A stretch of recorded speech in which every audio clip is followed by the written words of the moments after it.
Xefe Governu hatete, hasai membru SNI, alegadamente hatama sasan kontra bandu.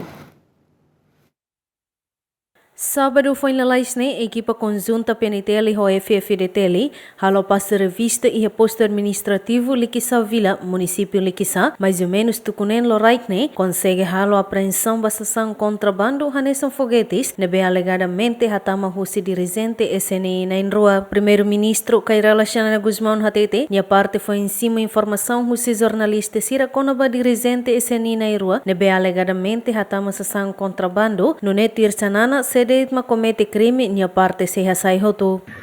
Foi uma corona, também os mídias a corona tudo sai, agora todos possível. Ainda se uma corona sai, e eu não sei disso. Agora tem dar, mas agora se vai levar os moras de hospital, mas né, obrigado por a informação, né, estamos falando dele. Antes, nemos porta-voz governo adérito Hugo preocupa a ação do dirigente SNI no russo atulok investigação no mos for sanção basira tamba contra a lei. Tira informação na BGM na CC e a página oficial PNTL, Serviço de Investigação Criminal Município Liquissa, halo processo basação contrabando hirakne, no registro o número código 0068/25, continua apresenta para Ministério Público, onde continua processo para o intuir lei.